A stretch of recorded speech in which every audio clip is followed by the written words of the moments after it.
먼저 하버드 이야기부터 시작을 하죠. 하버드.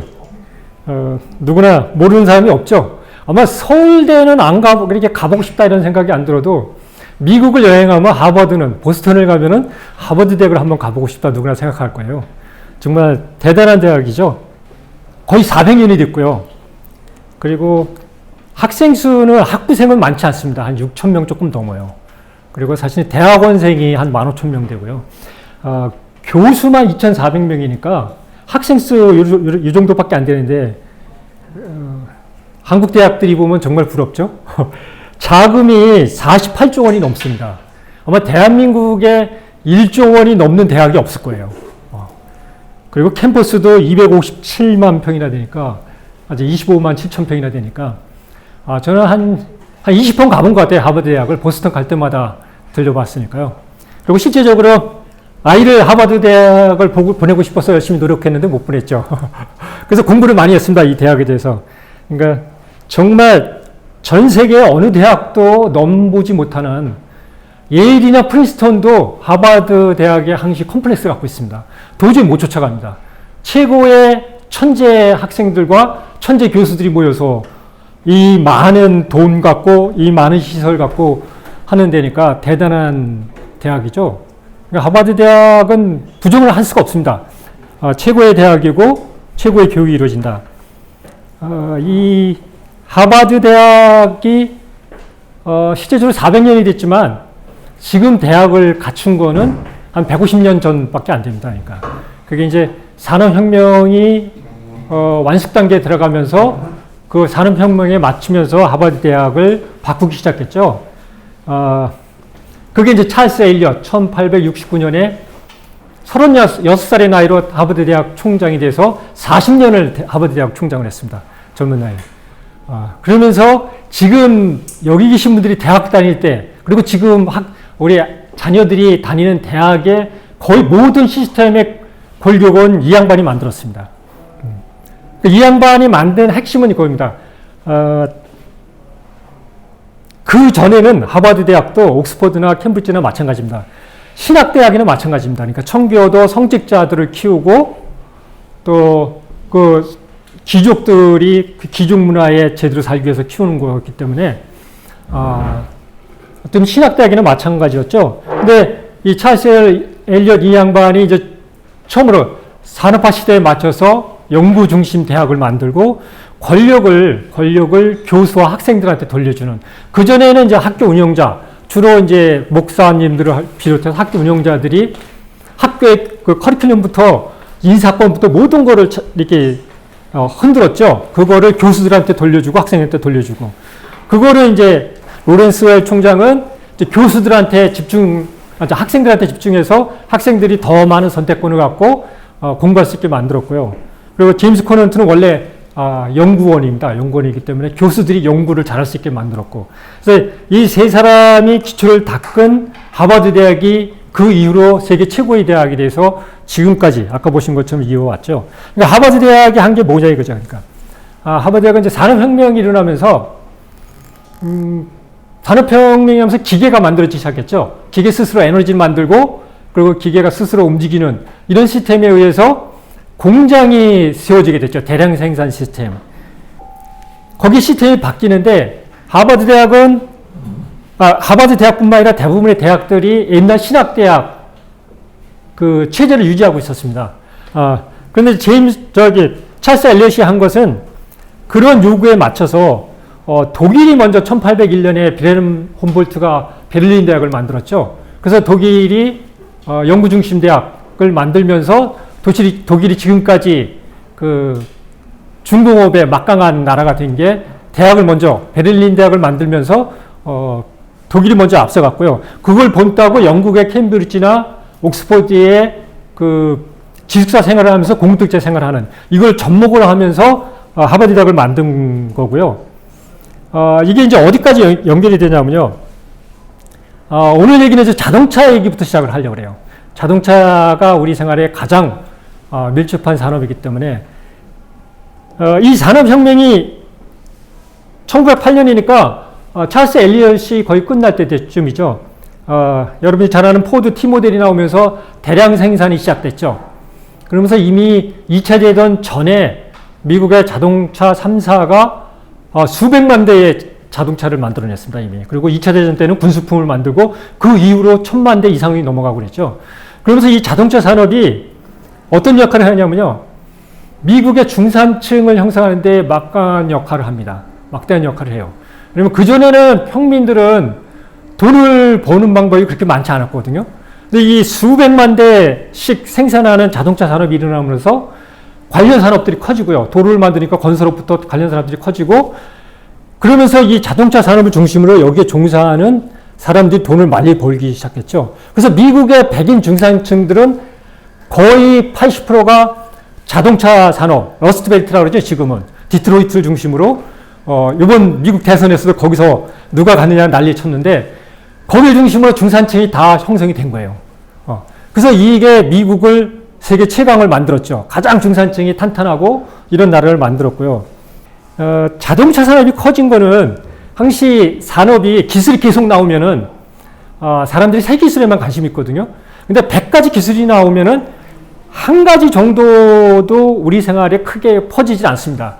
거의 99%의 기술들은 그냥 사장돼요. 새 기술인데. 근데 어떤 기술이 커지냐면 우리 생활에 그걸 이제 엔트로피라고 제가 표현을 하는데요. 이 스트레스가 쌓여요. 보이지 않는 스트레스. 그게 쌓이는데 그걸 해결하는 데서 대규모 산업이 나오거든요. 그럼 자동차 산업은 물론 전기기관 이런 걸로 시작을 해서 에너지 스스로 이렇게 기계가 스스로 에너지를 만들고 이런 시스템이 산업혁명으로 이루어졌지만 자동차 산업이 커진 이유는 공장이 생기면서 도시가 형성됐잖아요. 그리고 이제 노동자들이 도시로 몰리니까 인구가 늘어났고 그럼 뭐가 쌓이겠어요? 마차를 많이 이용해야죠. 이동수단이 마차였으니까. 마차가 많이 쌓이면 뭐가 생길까요? 이 마차가 많아지니까 가장 큰 스트레스가 엔트로피가 말똥입니다.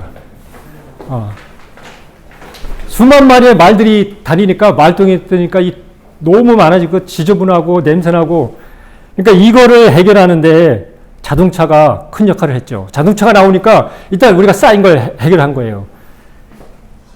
대한민국을 보더라도요. 이게 이제 제가 첫 차입니다. 신입사원 시절에 기아 자동차의 프라이드 지금 뭐 다시 만들죠. 그래서 이 차를 타고 전국을 누볐는데 이때부터 90년대를 넘으면서 한국도 마이카 붐이 불기 시작했죠. 그래서 현대 자동차, 기아 자동차가 커가면서 사실은 대한민국이 지금의 경제 대국이 되고 대한민국의 중산층이 형성되는데 이 자동차가 큰 역할을 했죠. 그래서 자동차는 산업화 시대의 상징적인 산업입니다. 그게 이제 디지털 시대에 와서 어떻게 바뀌는지를 이해를 하면은 이 인공지능으로 중심으로 한 디지털 시대가 어떻게 패러다임이 전환하는지를 이해하기가 쉽습니다. 이게 이제 2000년을 넘어오면서 디지털 혁명이 일어났죠. 포드가 T 모델을 만들었다면은 디지털 시대는 물론 빌 게이츠가 마이크로소프트를 만들면서 PC 운영 체계를 만들었지만 사실 우리 삶을 본격적으로 바꾸는 건 이거죠. 2007년에 아이폰이 나오면서 제가 2001년에 디지털 공부하러 갔을 때 이 아이튠스가 나왔습니다. 구글이 나온 지 한 3년 됐고 그래서 쟤들은 저걸 뭘 갖고 어떻게 먹고 사나 했더니 이게 세상을 20년 만에 이렇게 다 뒤집어 놓을 줄 몰랐습니다. 그때 알았으면 제가 돈을 벌었을 텐데 그때는 쟤들은 뭘로 돈을 먹지 저걸? 그런 생각만 했었죠. 근데 그랬죠. 그래서 이제 이렇게 이제 산업화 시대는 대량 생산에 의해서 일반인들도 돈을 벌기 시작하면서 우리의 삶을 바꿔놓기 시작했고요. 그게 이제 일반인이 돈을 버니까 일반인이 권력이 생기는 겁니다. 권력이 생기니까 그것이 민주제도, 대의민주주의로 발전을 했죠. 그래서 이게 이제 디지털 시대는 어떻게 바뀌는지를 알아야 교육이든 경제든 다 쫓아갈 수 있거든요. 이게 이제 해석하는 방법이에요. 구글이 자율 자동차를 제일 먼저 연구를 시작했죠. 그래서 이걸 왜 시작했냐 이거죠. 아까 얘기한 자동차는 말똥이 많은 그 엔트로피를 해결했는데 이거는요. 레리 페이지 천재는 아닙니다. 빌 게이츠나 마크 주커버그나 이 친구는 천재예요. 원래 천재예요. 어릴 때부터. 그래서 공부도 안 했는데 하버드 가고 그 다음에 이렇게 전 세계적인 기업을 키웠는데 아주 평범한 대학생이죠. 근데 이 레리 페이지가 어디 출신이냐면 미시간 출신이에요. 미시간이 오데호 근처에 있어서요. 지금 11월부터는 어마어마하게 춥습니다. 눈도 많이 내리고요. 트럼프 대통령이 떨어지게 지금 만든 그 주죠. 그 주인데 미시간 대학을 다녔는데 겨울만 되면 저도 거의 여러 번 가봤는데요. 그 미시간 대학 애너버에 있는 캠퍼스 좋죠. 주립대학에서 무지 좋은 대학교 여러 번 가봤는데 여름하고 봄에는 무지 좋습니다. 근데 이게 11월부터 3월까지는 눈 내리고 뭐 춥고 그랬는데 학교에서 버스를 아무리 기다려도 버스가 안 오는 거예요. 이때부터 이 친구는 그 스트레스 쌓인 거예요. 꼭 이거를 해결할 방법이 없을까? 사람들이 왜 이렇게 차 때문에 이 스트레스를 받으면서 살아야 되나? 그래서 구글을 만들면서 제일 먼저 한 게 이거예요. 자율주행차를 만들겠다. 그럼 자율주행차를 왜 만드냐 이거죠. 단순히 사람이 편리하게 그게 아닙니다.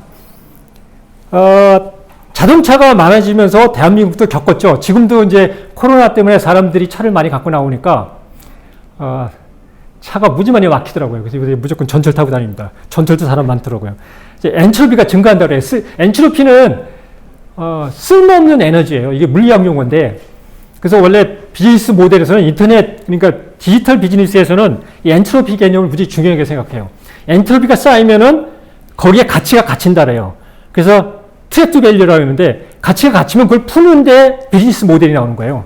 여기 이제 우리가 차를 갖고 있는 스트레스 있잖아요. 차 비싸게 사갖고 연료비 많이 들어가 유지비 많이 들어가 차 막혀서 그 스트레스 받아 제일 큰 게 차 막히는 거죠.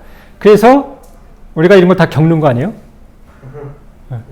정말 우리 생활 중에 기기 중에 우리한테 스트레스를 제일 많이 주는 게 이 차인 것 같아요. 차가 없어도 스트레스, 있어도 스트레스. 이걸 하기 위해서 차를 만들어야 되잖아요. 그러려면은 어떻게 효율적으로 하냐 이거죠. 그래서 자율 자동 자동차는 인간처럼 자기가 카메라를 찍어서 데이터를 분석해서 가는 게 아닙니다. 그건 자율 자동차가 될 수가 없어요. 자율 자동차는 모든 데이터를 확보할 수 있어야 돼요. 옆차가 어디 가는지, 지금 속도 몇으로 가는지, 그 옆차는 어디 가는지, 그리고 도로공사의 데이터, 서울시의 데이터, 정부의 데이터, 모든 데이터를 주고받으면서 거기서 가장 적합한 방법을 내가 운전으로 찾는 거예요. 데이터량이 어마어마하게 많죠. 5G를 하는 이유는요, 여러분들이 지금 스마트폰 쓰는데 4G, 3G도 아무 걱정 없습니다. 불편한 게, 아까 얘기한 엔트로피가 절대 안 쌓입니다. 엔트로피가 안 쌓이면은 비즈니스 모델이 안 돼요. 근데 5G가 필요한 거는 이것 때문에 필요했습니다. 산업용으로. 이렇게 많은 데이터가 왔다 갔다 하려면은 5G가 있어야 데이터가 끊기지 않고 되거든요. 근데 중요한 거는 이 데이터를 누가 주고받아요? 컴퓨터가 주고받죠.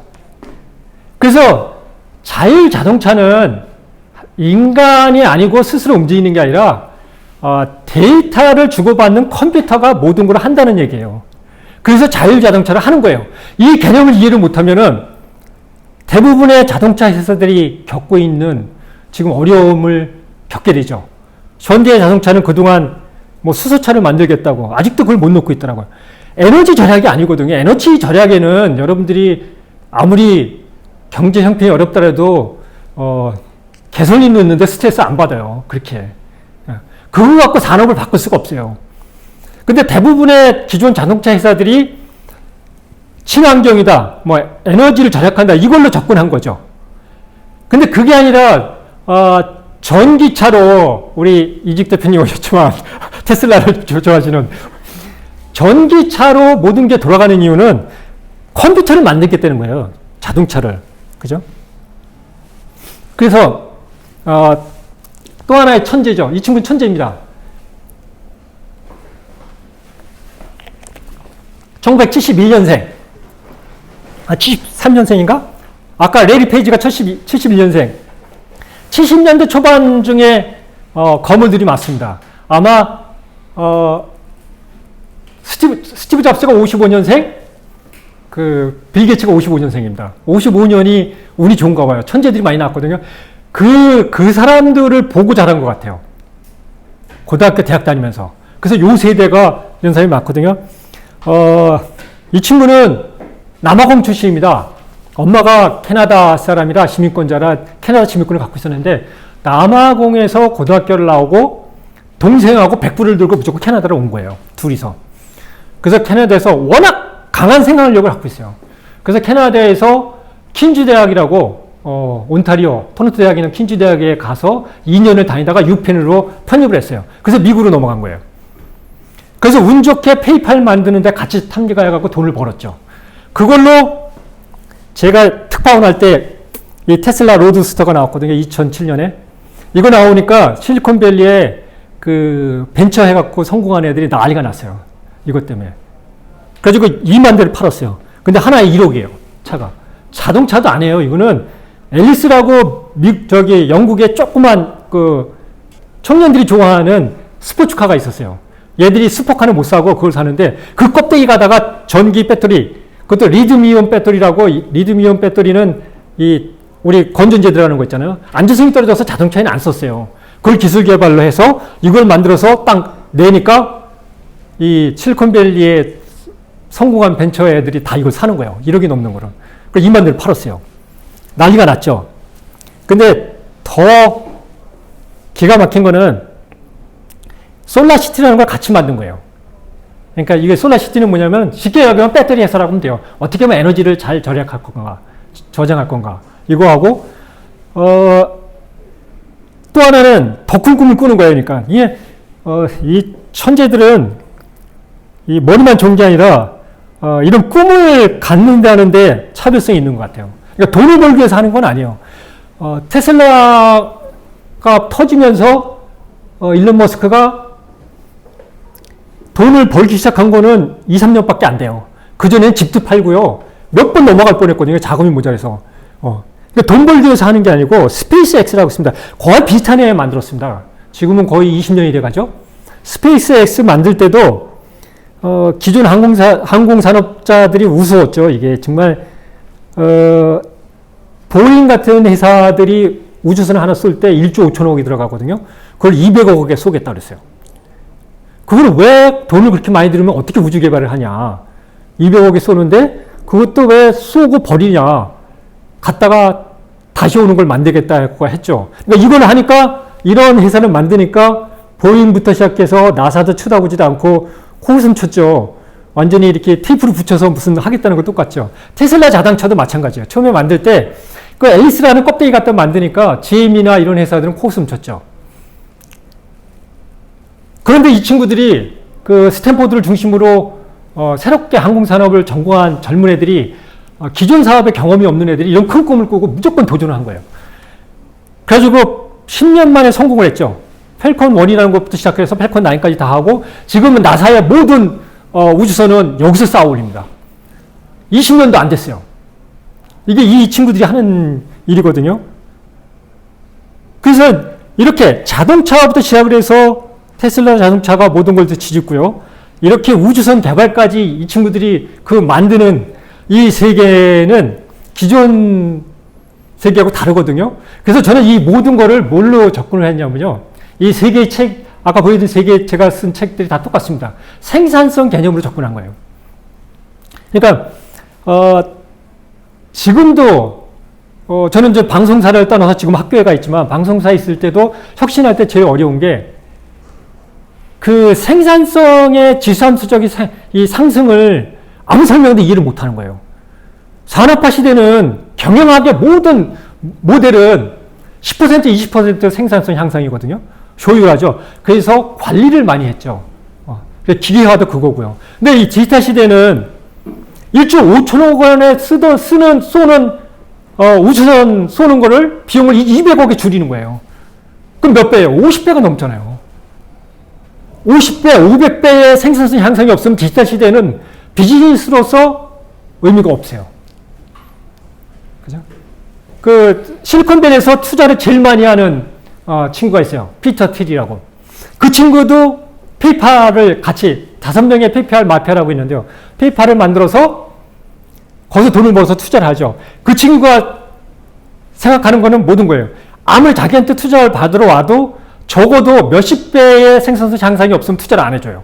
근데 자기한테 찾아오는 사람의 90%는 기존 시장보다 30% 생산성 높으니까 해달라는 거예요. 이거는 해봤자 금방 뒤엎어집니다. 그러니까 안 되죠. 그래서 디지털 시대는 몇십 배, 몇백 배 생산성 향상이 안 되면은 그거는 시장에서 못 버틴다. 그러면 그걸 이제 우리 교육에 접목하면은 우리 아이들은 우리들보다 적어도 몇십 배에서 몇백 배 생산성이 높아야 돼요. 그럼 지금 가만히 생각해 보세요. 물론 여러분들 자녀가 여러분들보다 생산성이 무지 높습니다. 어릴 때부터 멀티기기부터 시작해서 인터넷에서 아예 보고 살았기 때문에 훨씬 높지만 여러분들보다 생산성이 몇십 배 높다고 생각은 안 할 거예요. 이게 우리 교육의 문제예요. 교육을 너무 어렵게 생각하면 안 돼요. 제가 이제 학교를 갔는데 교수님들한테 이걸 어떻게 설득할지가 이제 고민해요. 우리 아이들을 어떻게 생산성이 몇십 배 높게 만들 건가? 학교는 학생들을 어떻게 이렇게 생산성이 높은 시스템으로 바꿀 건가? 이게 교육의 핵심이거든요. 왜 그런지요? 설명을 너무 자세히 해준다. 또 봤는데. 빌 게이츠가 76년인가 마이크로소프트를 만들고 80년에 윈도우 운영체제를 만들었죠. 이게 단순히 컴퓨터의 운영체제를 만든 게 의미가 아니에요. 다른 게 아니고 연결입니다. 윈도우 운영체계는 전 세계 컴퓨터를 연결해서 서로 주고받게 만든 거예요. 그러면서 생산성을 수십 배, 수백 배 올라가게 했죠. 그러면서 우리 경제 이론을 다 바꿨죠. 첫 번째 보여준 게, 그죠? 토지와 노동과 자본으로 이루어진 생산의 삶요소를 다 없애버렸죠. 그리고 수학 체감의 법칙을 수학 최정의 법칙으로 만들었고요. 그러면서 이걸로 연결을 통해서 그 뒤로 이제 구글이나 이런 것들이 나오면서 플랫폼이 만들면서 한계 효용 체감의 법칙을 총 효용 증가의 법, 무한대 증가의 법칙을 만들고요. 경제 이론이 다 바꿔버렸죠. 그래서 산업혁명 패러다임은 이겁니다. 아까 말씀드린 것처럼 기계에 의해서 대량 생산 시스템이 만들어졌다는 거죠. 그래서 이때도 생산성이 비약적으로 발생했습니다. 손으로 만드는 것을 기계로 찍어내니까 몇십 배 증가했죠. 그리고 일반인들이 돈을 벌면서 권력이 하향화되고 그게 지금의 민주주의를 만들었고요. 그리고 이제 자동화 라인이니까요. 거기도 기계나 사람이 다 분업으로 들어갔죠. 어셈블리 라인에 다 들어가면서 분업화가 됐죠. 그래서 대학도 다 분업화가 됐죠. 학과가 만들어지고 부가 만들어지고 그래서 사이로가 만들었죠. 그죠? 정확히 하버드 대학은 이 세 개의 특색에 의해서 만들어졌습니다. 아까 간단히 설명해 드린 것처럼 대량 생산 체제에서 생산성이 비약적으로 벌어졌기 때문에 대학도 그걸 쫓아가야 된다고 그러죠. 그래서 연구 기능을 극대화시킨 거예요. 그래서 돈을 무조건 끌어와서 연구소를 만들고 연구를 잘하는 교수들을 너는 안 가르쳐도 돼 그래가지고 연구를 하게 해서 만들면 그걸 기업체에 주면은 기업체는 그걸 갖고 생산 시스템을 만들어서 생산성을 계속 올리고 이 시스템으로 100년을 이어왔죠.